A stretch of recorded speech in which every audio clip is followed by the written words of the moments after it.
happy, molto happy. I want to encourage the neuromorphic uh, ecology in Perth. You like risk in life. I don't know. I hope you don't have any real risky questions. I wasn't ready. I wasn't For me, it's ready for 3 that. p.m. I already had 8 hours of self-reflection and staring into the void today.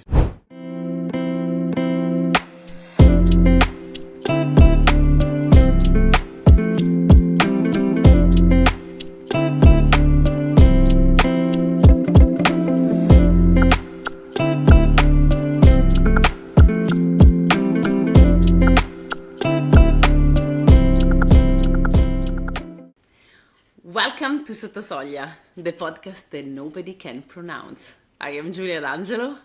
Okay. And I am Fabrizio Ottati. I'm here anyway. Eh? And I am Fabrizio Ottati, and today with us we have Dylan Muir.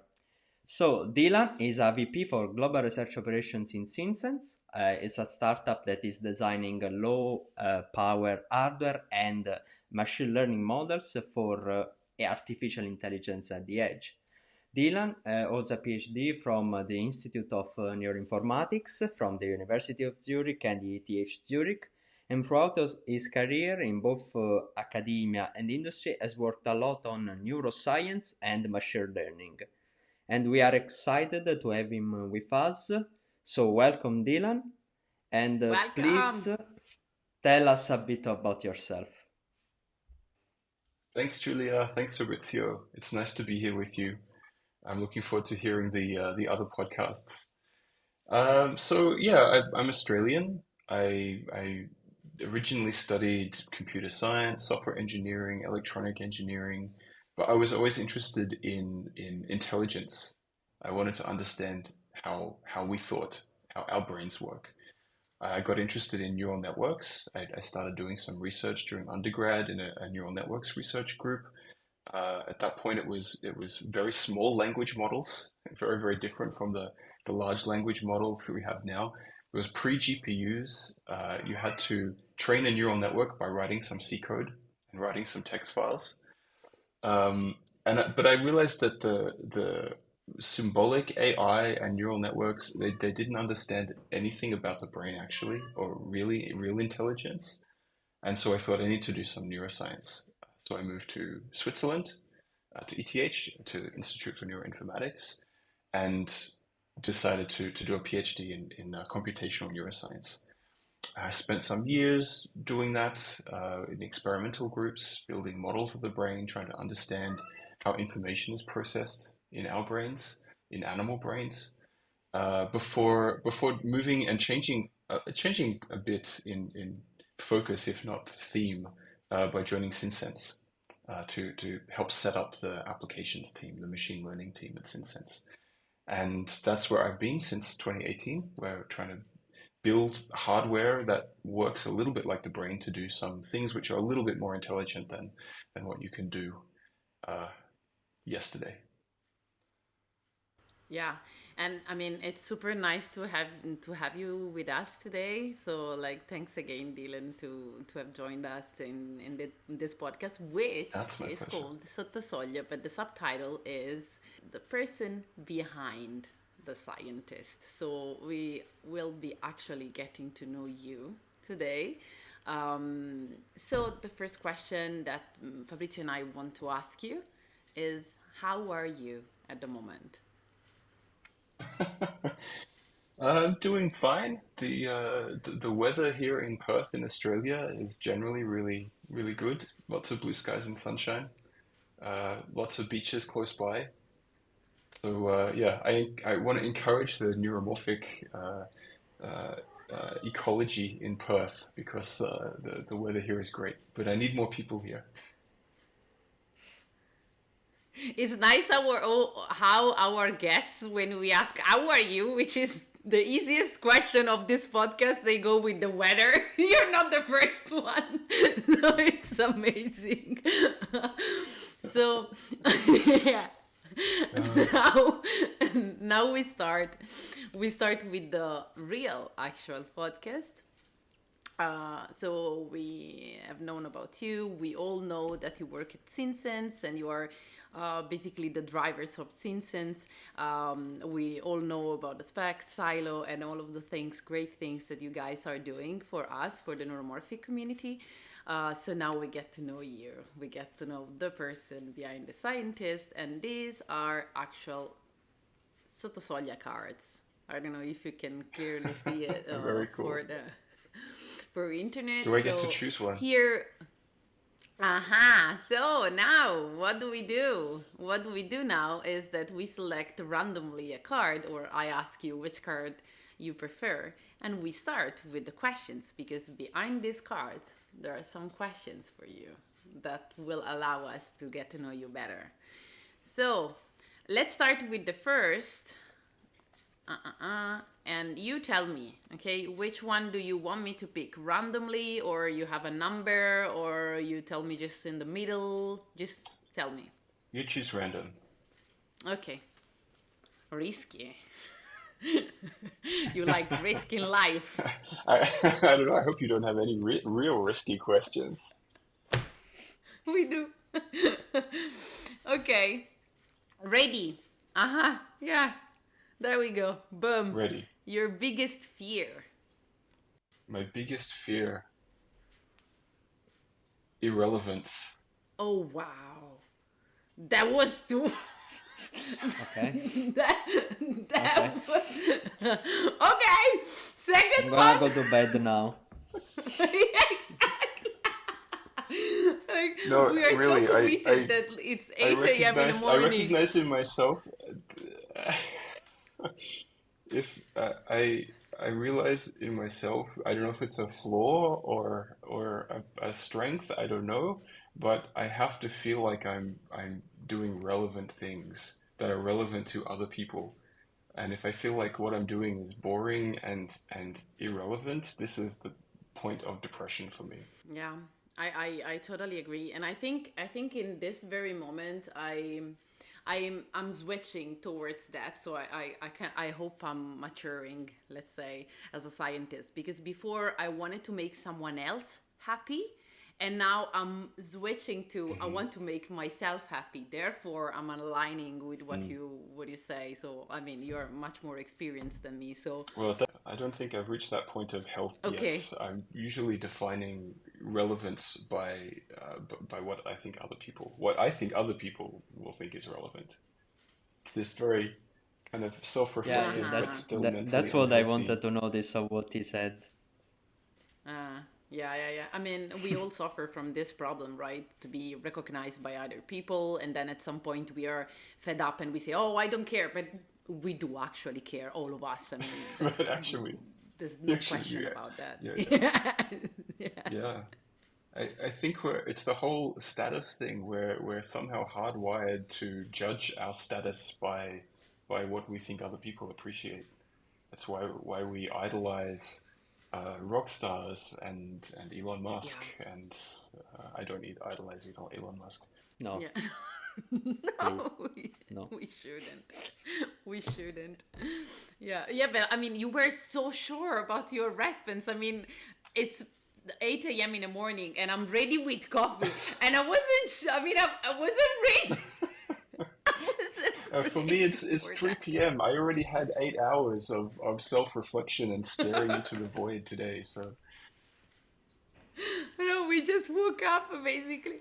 Okay, let's go to the second question. You tell me, Pick what a do you want? number between random 1 and again. You have to 19. pick random.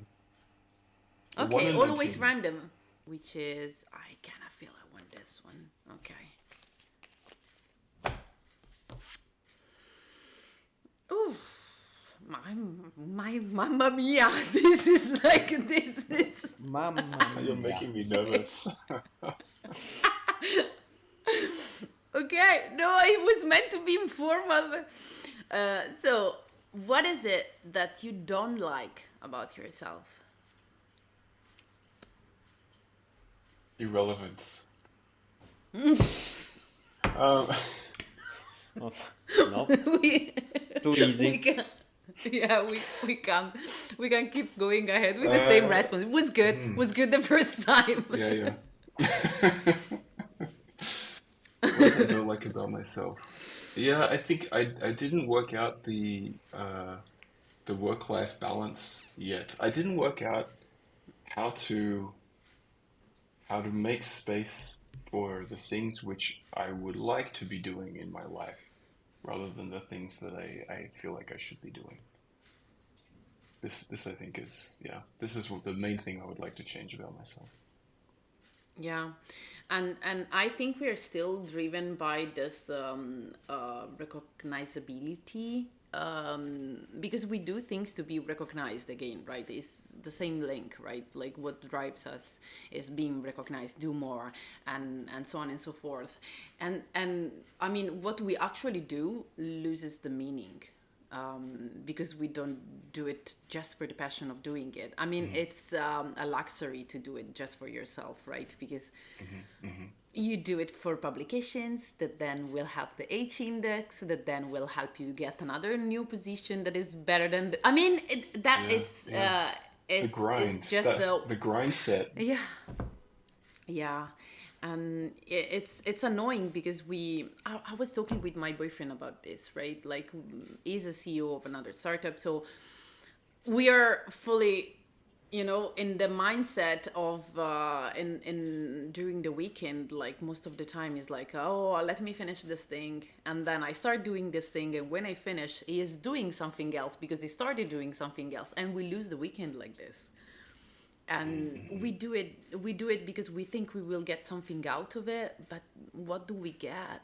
We don't really get so much more than other work, right? So I totally mm. understand. Yeah, I agree. We should be having a better ethics, which I don't know where this ethic is. I mean, I saw great ethic in Germany. Probably Fabri can tell us a little bit better about the work ethic in Germany. No, I saw them like really balancing a lot the work life balance. Mm, Yeah, from mm, country to country it depends, I Mm, think. Depends mm, in which, how old are you, what goal you want to achieve in your career, and so on and yeah. so forth. I gotta say that now my work-life balance is much better than in the PhD, for sure. At least I have the most of the weekend free, and mm, that's mm. good. But apart from that, it depends on the goals. I see it also in my company, the goals of the other people.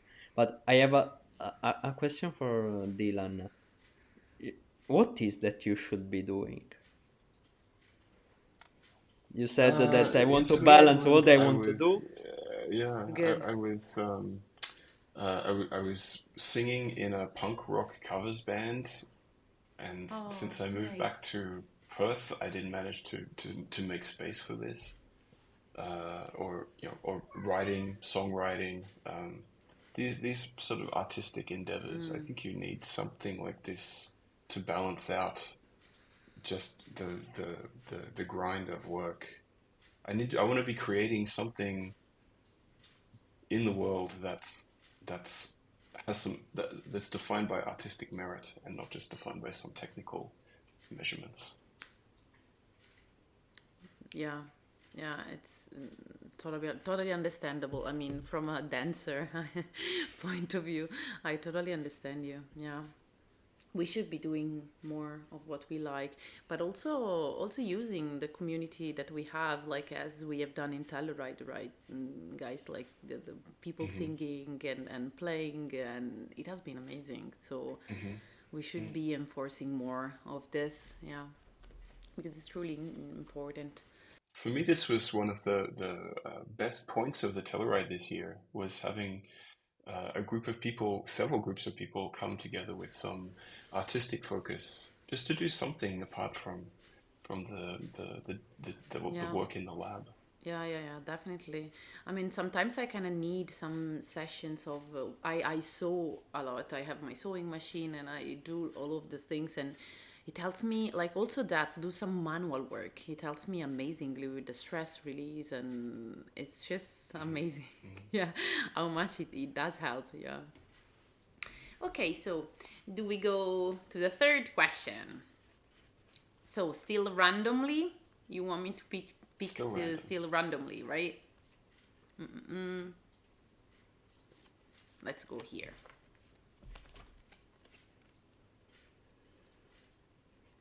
Okay. Okay. Yeah, but yeah. I mean, this is a difficult question for me, but not for you. For you.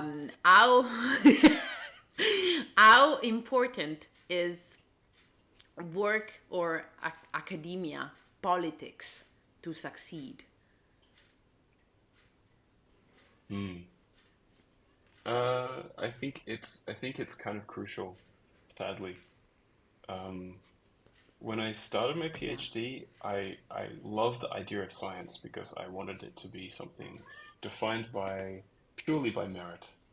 Something has merit because in science because it's you can prove to some extent that it's true, and that's the only thing that matters. But I realized by the end of the PhD, probably certainly by the end of several postdocs, that it's not about that at all. It's really about politics and relationships, and because it's people, and people are political, for better or for worse, and you can't really avoid that. And I think that's a shame for science, but I think it's important to recognize it as true because otherwise you're going to struggle if you try to push it the other way. If you don't pay attention to the politics, then it Yeah. can hurt you. Yeah. Yeah. My cat has something to Fabi, is say. it your Hang on. cat that is? It's It's my your cat. cat. Go away. Okay, go away. You want to go? It's Go away. fine. For me, it was fine. For me, No, it but was it's You're fine in really the happy. background. does it want to Ridiculous. eat, or does it want to eat, or it She doesn't just wants like to really the escape. politics The question? door's closed. She didn't like the politics question. No, No. actually, it's about a closed door is just, you know, she hates it more than anything else in the world. Yes. I mean, yeah, like all of the cats, they are I mean, they don't care about the door, but suddenly if you close it, Oh if yeah. you close, How dare you? Might be something exciting going on. yeah, exactly. Yeah, but anyway, yes, I had this like amazing idea of everything will be, you know, defined by merit, and it will be how much I'm committed and how much I'm good in what I do. It is not. 99%. And it was really a struggle to understand this when I was younger. Because I Mm, always thought, oh, if I'm good enough, if I'm committed enough, if they mm-hmm, see mm-hmm, how much effort I put in things I do, but it is not. mm-hmm, And as you beautifully said, is people. We are people, and then there's a lot of likability in the politics thing. So I can do whatever, but if that person doesn't like me, doesn't like me, no matter what I do. And I came recently to kind of free myself, thinking if someone doesn't like me, doesn't like me, and there's nothing I can do about it. And this freed me somehow. So I mean, it's just again um, pointing us to do what we want for the passion, and mm-hmm, because things that are out of your control, they're out of your control anyway. So mm-hmm. the good in it is like if you keep doing what you like, at least you are doing what you like. At least you're enjoying what So you're doing. Yeah. yeah, Yeah, I think it comes down Yeah. exactly. to its status again and how humans are wired. You know, we're very lazy creatures. We try to minimize energy consumption, and science is hard. It's really hard to read a paper and make an accurate decision about is this true? Is what they're reporting real or Yeah. not? It's so hard. It's much easier just to look at the list of authors. Oh, I know this person. I know this senior author. To look at the podcast, to look at Nature News, see what people are talking about, how people promote themselves, and take that as the signal of things which are true and things which should be listened to. It's so much easier, and so this is the shortcut that people take. It's hard to get Mm, people to act in any other way, I think. But the flip side is that yeah. it becomes this self promotion becomes very very important in science. At the start of my PhD, there was no Twitter, didn't exist. There were very few blogs. people had started to write blogs, and there was some Nature article about these science bloggers. And at the time, I was thinking, who has time to do a blog during your PhD? This is crazy. It's so much work. But it becomes another metric that you have to achieve in order to reach success. And now maybe it's not Twitter anymore, thanks to Elon, but it used to be that you had to be active on Twitter, and now maybe it's LinkedIn. You have to be active on LinkedIn. Maybe now blogs are back. Now you have to have a blog as well. And you also have to have good science, but you have to be ticking all of these self-promotion boxes, and you have to have the political alignment exactly correct, because you need your senior author, your PI, to be very influential, and they can bring you along. And you have to pick them in the way that they will invest their political energy in you. There's all of these other things that you have to satisfy. Everybody that I know in science is super smart and super hardworking, and that's not enough. You also have to be super lucky, and you also have to be aligned and have all these boxes ticked. Yeah. I'm so glad that you're saying these things. I can't agree more. It's insane. It's insane. And recently I read a job position for a PhD. Okay, and it was written that you had to have publications in top journals already, and coming from a top ranked school. I was like, what? How insane the word became. What is happening? Like, a PhD student starting shouldn't have lots of publications, because that's garbage. What could they do during the master thesis? Is impossible. It doesn't make any sense. First of all. Second of all, top ranked school. What about the other people that couldn't achieve to get there? What about the other people that didn't have the money to get to Stanford or to Harvard or whatever? What about the other people? Like, what?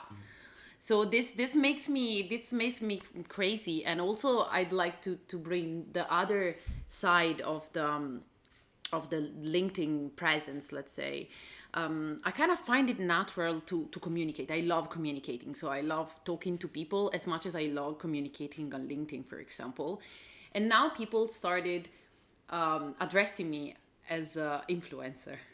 Like, I'm just an influencer now, because of course people do the same equation of like, oh, if you have time to put things on LinkedIn, then you're not actually working. I am working my ass off every day for 12 to 13 hours, and it annoys me so much that people refer to me as influencer or whatever, right?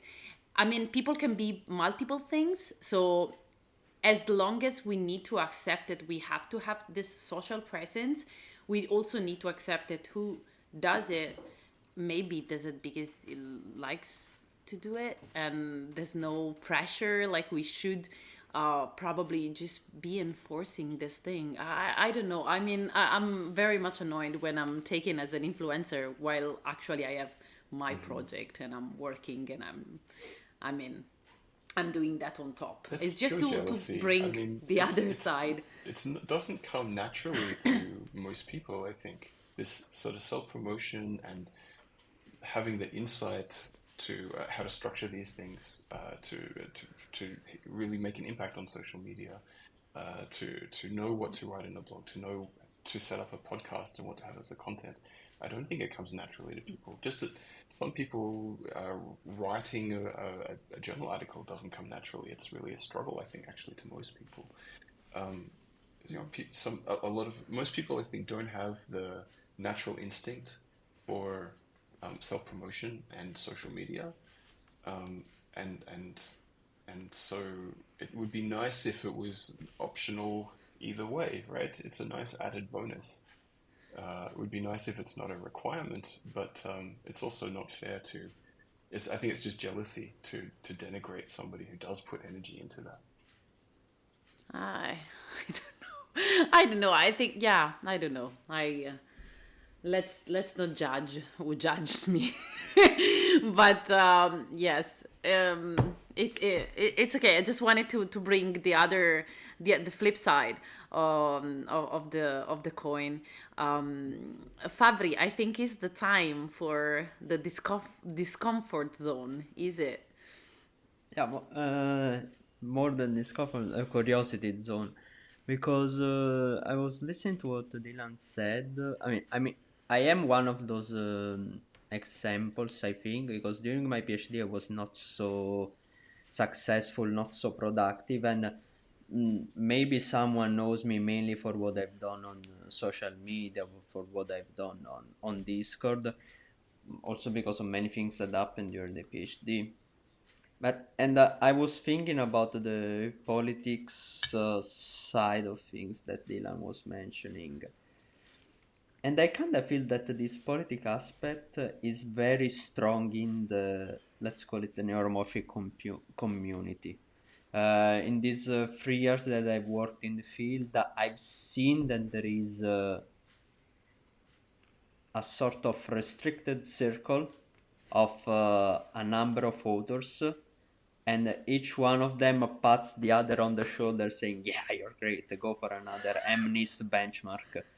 So uh, I don't know if this question generates discomfort or not, but do you have the same feeling? Do you think that this political aspect is very strong in the neuromorphic community, taking into account that it's so also in the machine learning one, because also there it's broader the community, but also there is a strong, if you want to put it in an Italian way, mafia uh, of people keeping other people in the same circle. It's true in all the research, in my opinion, but I saw that in the neuromorphic community there is a very restricted circle, and whenever someone proposes something different, it's immediately either shut down or criticized. Mm. It's hard for me to comment on this so strongly. I'm in the neuromorphic community, but only from the industrial side right now. And I was never deeply in the neuromorphic community on the academic side. I started my PhD with Giacomo Indiveri at INI originally, but then I shifted away from doing the true neuromorphic stuff and ended up doing more computational neuroscience with Rodney Douglas and Kevin Martin. And then I came back in joining SynSense, really on the industry side. And the industry focus is totally different. You know, what's important for industry Yeah. is totally different from what's important for the academic side of neuromorphics. So I can't really comment so Yeah. much on that.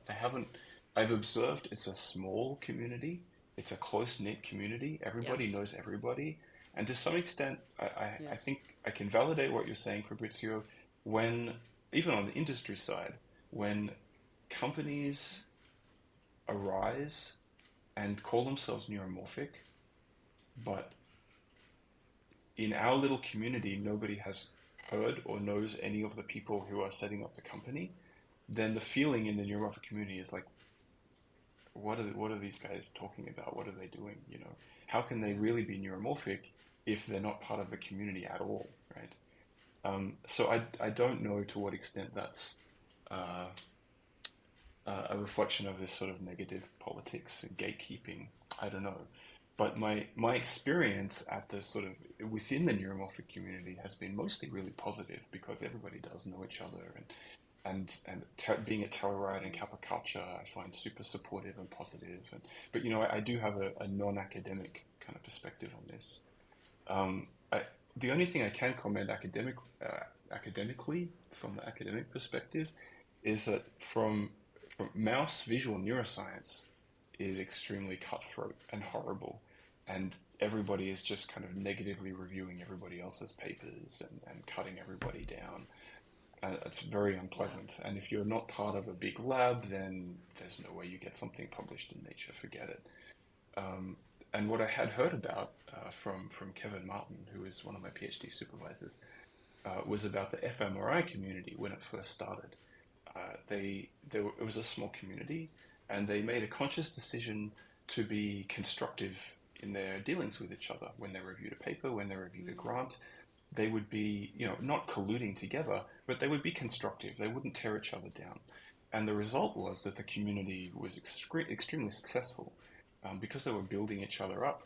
They got more funding because they weren't criticizing each other. They got more and better publications and faster because they weren't criticizing each other.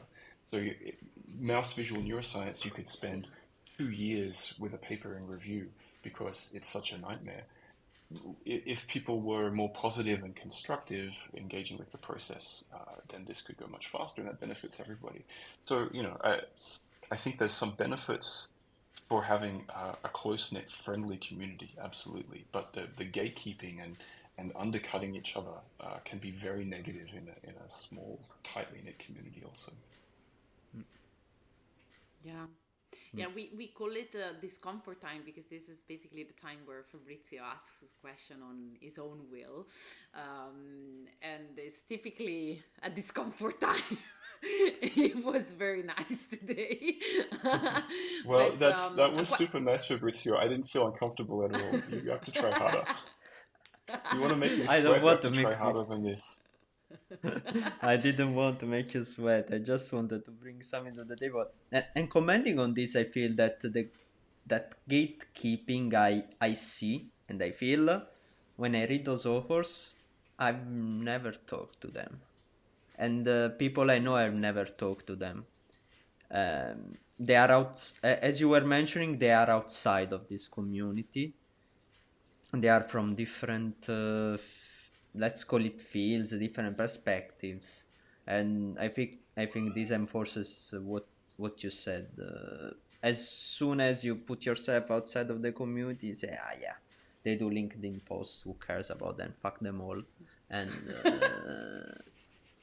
I feel what you say. It's really true. As soon as you put yourself outside and you start saying, yeah, I have this network communication paper, I am on transaction of biomedical circuits and systems, so on and so forth, you lose the grip. But when I look at those work, I say, yeah, you have cited the 5 papers of yours, you increased your Google Scholar impact.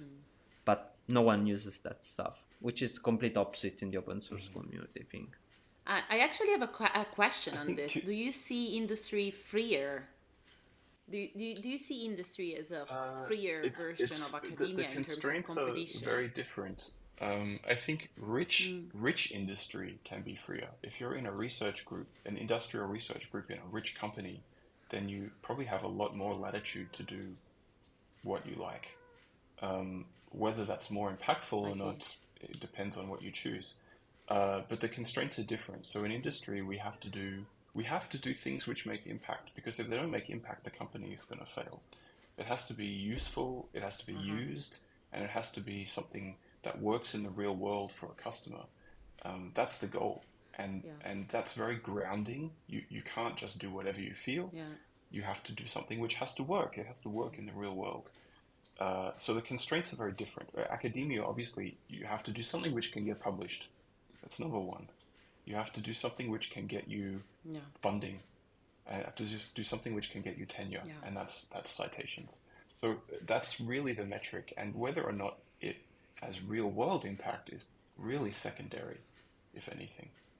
Yes, which is the problem of academia at the moment, I think, because we just do things to publish, but we lost the meaning of doing I something wanted that to say it's novel. for Fabrizio, the value of community and community building, right? I think you know this very well.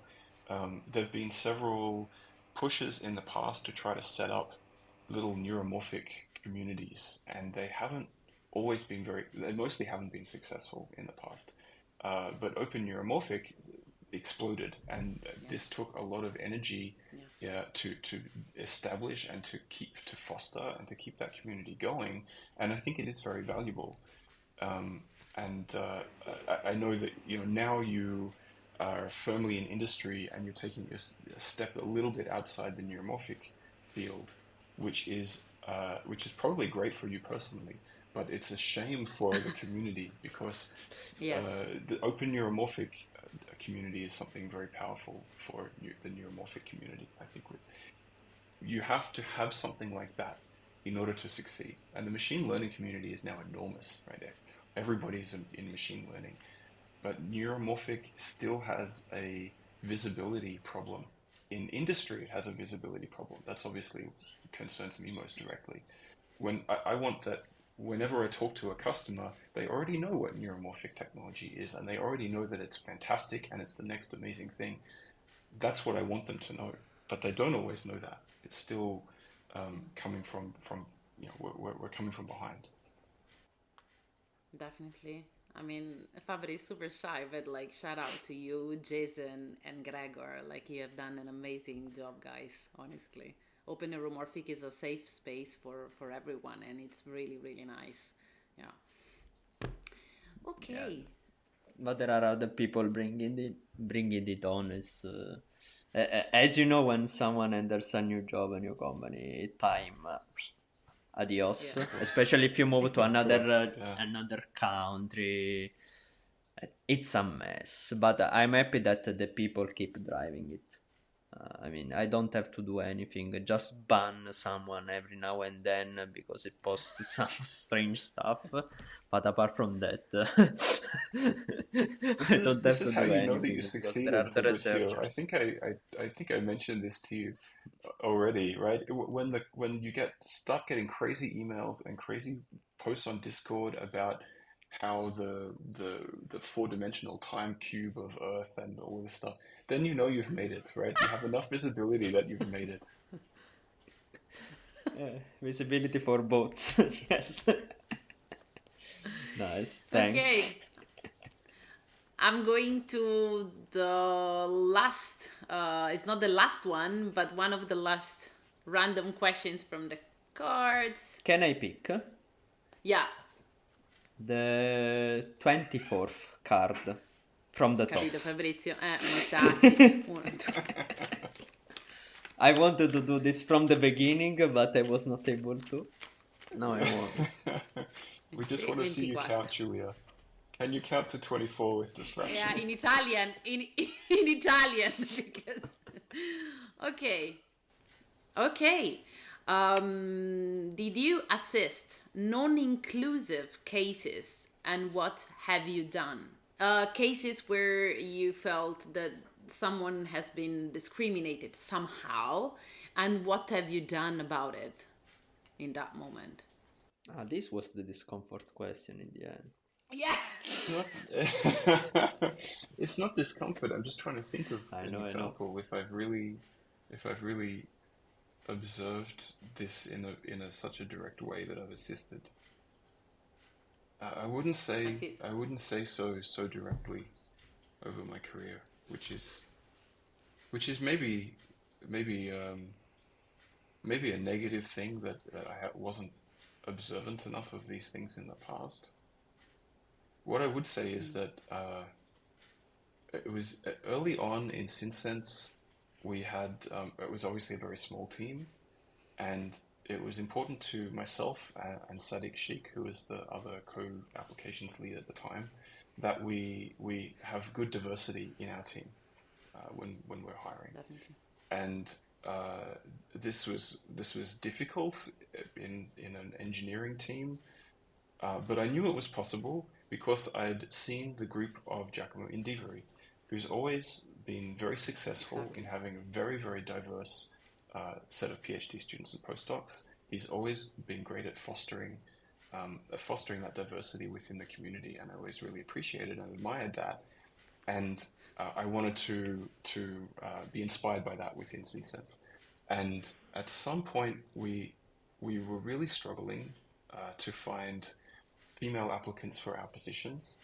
We had one female engineer at the time on our team of like four people. And then at some point, we were trying to hire, but that female engineer decided to leave the company. And so we had only a male engineering team.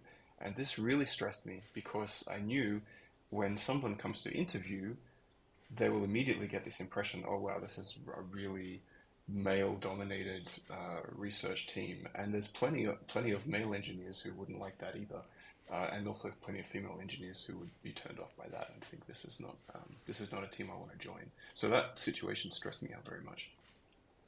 But we were luckily able to change that and bring this around and hire then a number of female engineers onto our team so that it was very balanced. And now I think so. Now the direct lead of applications in SynSense is Mina Koi. Um, she's been a neuromorphic engineer with industry experience for I think almost 10 years now. And the team composition is very balanced. And also within SynSense at a higher level, our CTO, Tuba Demirci, she's a senior IC designer, has been for many years. So I think we have a good gender balance as well as ethnic balance within SynSense now. But at one point, that was stressing me out. So it's not quite a direct answer to your question. I think I didn't directly engage in resolving someone who is being excluded personally, but we tried to put considerable focus and energy into ensuring that we had a balance on our team, bringing people in. Which is the action. So from a woman perspective, again, shout out to SynSense. I've never seen so many women in a company running amazingly their teams. I mean, honestly, from a woman perspective, SynSense has been the light, and it is the light. It's really difficult for women because there's always this annoying point of view that, oh, but then if you have been hired for pin quotas just because they needed to reach the percentage, are you there for merit or you are there because they needed to reach the percentage of women there? And it's always so difficult. But ultimately I think is important because if you have women there, that gives you some sort of precedent that they are there and that therefore you can get there. It's so important. It's not a matter of percentage.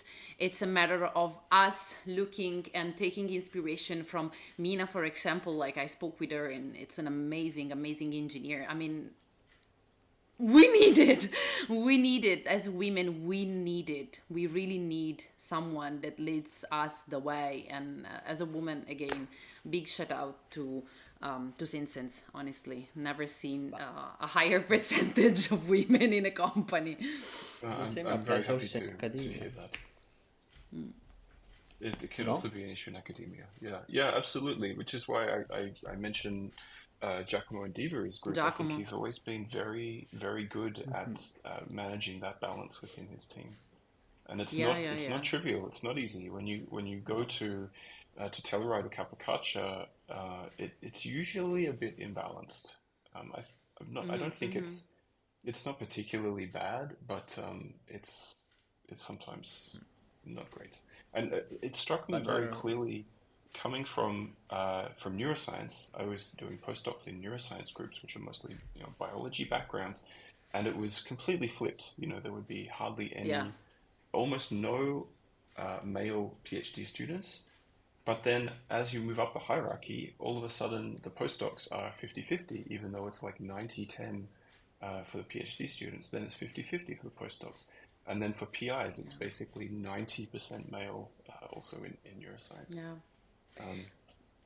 Which is, if I can add, just a personal anecdote, it's really difficult to explain how or what we suffer from, in the sense that, for example, one day I've given a talk for Women in Technologies. It's an association I'm young ambassador of, and I was talking about my life and what brought me to get the career I have at the moment. And then at the end I remembered it was my mother's partner, and he was very happy, and I told them, oh, did you like it? And it was like, yes, I liked it a lot, but I had lots of questions, and why didn't you ask questions?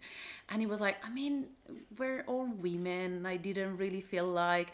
And I was like, okay, I work like this, now you get it. I work like this is how I work, standing out in a male room Hmm. telling what I think and feeling super stressed about if they think that I'm stupid, if they think that I can't make it, or if they think that I'm there because of their percentage. Now you Hmm. get it. Hmm. And that was really nice. So it's really difficult for us to let you understand the problem, I think. So, Yeah, but Fabri, it's also yeah, no. I wanted to yeah, yeah. add just with a bit of thing because right now there are a lot of grant. A lot. There is a substantial amount of grants that target ethnical minorities and also, let's say, social minorities in a certain field. Like in engineering, previously there was a strong male bias, so most engineers are men because of patriarchy and stuff. But I I think that now if a woman wins a grant, wins, I don't know, a Marie Curie or something, there is a bias of some old PIs, male PIs, that might say, "Ah, you won it just because you're a woman," or something like this. Well, I for Marie Curie, that's a strange comment because it's only for women. but yeah, this is I what got Julia this was comment. suggesting. I got I know this you did, comment. Julia. I know you did. But the this is the danger, and there's research, that sociological research has shown this, right? When you have these, um, when you have positive discrimination policies in place, you end up giving this impression that people received their position because of the positive discrimination and for no other reason. And so that it sometimes can have uh, uh, an opposite effect from the intent, which is very dangerous. And it's hard to know. It's hard to know how to address that because the goal from a hiring manager, the goal is to get the best people, absolutely the best people from everywhere. And that includes from any location, from any background, from any gender. That's it. And there are social structures in place which prevent that from happening. It's very unlikely that I get um, a neuromorphic engineer applying from Eritrea, Yeah. and there's reasons for that, and I'm missing out on all of the genius Eritrean neuromorphic engineers that could possibly be. Yeah. There will be, but I will never see these people. I will not have the chance to get these people, and that's an extreme um, example, of course. But the same is true for if your STEM pipeline is 95% men, you're missing out on a huge fraction of the amazing female engineers that you could have. And so that's what you have to try to fix. And there are there are some places, some fields, some domains where they decided we're going to fix this in one go. We don't try with, you know, 50-50 for the hiring for the top list. What's it called? The short list. We don't aim that the short list is 50-50. For the next 2 years, we only hire women. And then at the end of that 2 years, everything is kind of balanced, and you can go back and just forget about looking for particular people, just hire whoever. But because the concept is because you've fixed the structure in one go, then you're less exposed to this risk that you miss good people just because of the structure. So I don't, you know, I'm not a sociologist, obviously.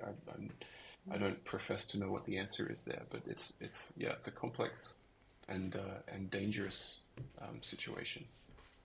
Yeah, and don't we shouldn't even start talking about visas problem and people from Iran that are trying to apply but they get rejected everywhere. Same thing for Chinese people. I mean, it's a total I, mess I, in this I just regard. saw a post which I hadn't had a chance to look into just today, that ETH has made a decision that Chinese nationals are no longer allowed to apply for postgraduate training at ETH. This eh? seems and Yeah, the implication was, I think, Iranian people also not. yeah, And yeah, for yeah, me, yeah, yeah. this is really this is dangerous. Every single place that I've worked, every single team that I've been in, from PhD, postdoc to Sinsense, has had at least one brilliant Iranian engineer on my team. Yeah. Yeah. I was lucky enough at Cincinnati, I had two. Um, this is crazy to exclude these people, and Yeah. from any nationality, it doesn't make sense that someone's technical ability is certainly not defined by their nationality, and their politics are also not defined by their nationality. Yeah, yeah. And I'd like to add, we know now how much is not about science. Is really not about science, and it's unfortunate. Yes. Science was always Okay. supposed to be above politics. Yes. It's really not. Okay, so I think we can get to the very last question, unless Fabrizio has any other Well, questions to this ask. has been so Um, relaxing. I'm not, there's no sweat here yeah. at all. What's going on? Also So not in Hamburg, but it's just because it's 5 degrees outside and cloudy, it's just like in Perth. it's terrible here too. My God, I'm so not ready for winter in Prague. I'm really not ready. But anyway, okay. So we got to know you a little bit better, and now we want the last question, which is this is the person behind the scientist. Who is the person behind the scientist in your case? Now Um, the cat went away. Your cat behind screaming. behind every great man, there's a cat that's yelling to get through a closed door.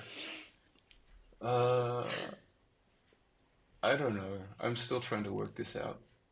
This is something which you struggle every day to define yourself, and to just you have to make a decision every day. What is important to me? What am I spending time on now? What am I giving energy to now? And I don't think I I don't know if I will ever stop struggling with that. I was always jealous of people who seem to know exactly what they want, exactly what they should do, and just go and do it. But it's never been my experience of life, one way or Mm-hmm. another. And Mm-hmm. I'm a bit jealous of that. I wish that I had that certainty. But if you know how to find that, then just please tell me, let me know. I don't think they know it. They just fake it better, Dylan. I No, don't this is my think problem. anyone know. I need to get better at faking this stuff. Yeah. Yes. Don't even let me start on that. Yes. You need to get better at compromises, I think. Oh, Because it's my life is impossible. compromised 100%, start to finish. No. You seem like, and I feel like, in a kind of same way, you want to live to some impossible standard and impossible personal standard. Because every time you But you think can what never the reach other. it, so you have to compromise. It's the only way to survive. But you have to accept that you have compromised. That's the problem. You have to Yeah. accept and you have to say, okay, it's fine. Even if I don't do this, it's fine. And even when you look at other people and you think, oh, what they will think of you, in the end, it's always, what will the superhuman version of me think of Hmm. me if I don't do this? Hmm. And Yeah, you never hold it's, yourself to. I'm never kind enough to myself compared to how I want other people to be kind to themselves. Like I don't want to hold my friends to this ridiculous high standards. I don't want my colleagues to be so stressed that they have to achieve all the time. I want them to be happy with what they have and be kind to themselves. But it's hard to apply this self-reflectively. yeah. Yeah. So we thank you so much, Dylan. We thank Thank you you. for being with us today. And Fabri, you can go with the last punchline. So the last punchline, as usual. Thank you, Dylan, for staying with us today. And we hope to see you guys in the next time. Thanks, Julia. Thanks, Thank you, Fabrizio. really. It was a pleasure to speak with you.